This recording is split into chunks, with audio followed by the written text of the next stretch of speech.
All right, we are here with Nick Santorinos. Nick Santorinos. So you are back this year. You came last year. So what are you entering this year? Americanas. Americanas. Yeah. All right. So these things look pretty cool. What do you got on them? They're a three-way. It was for coaxial entry into the DIY Indiana.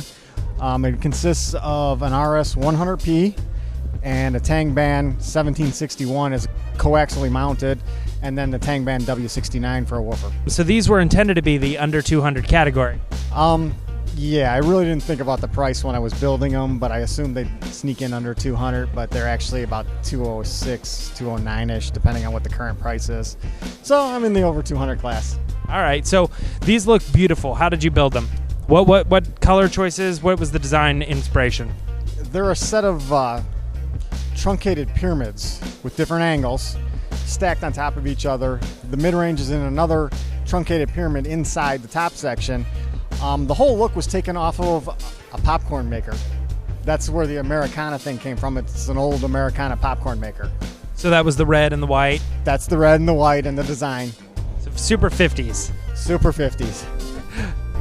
But it was all done in automotive paint. That's how I did it.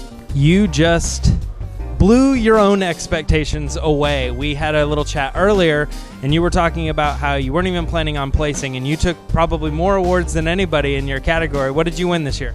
I won the over 200 first place and the fan favorite. And the fan favorite. So everybody really liked your project. Why was it so special? You got me, man.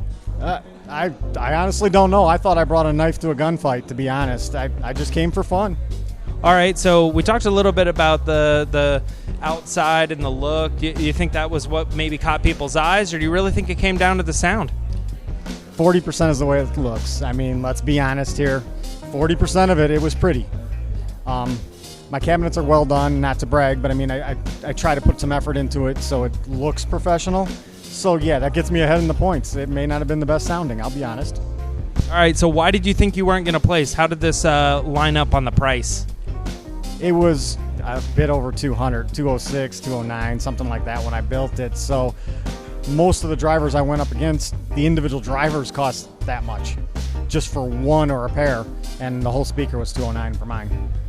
So you were fighting the underdog fight here, and you still managed to come out on top. Are you going to come back and win again next year, you think? I don't know, man. This is 3 years running that I've taken my category. I don't know if I can keep it up, dude. It's just fun. All right, well, we hope to see you next year, and good luck.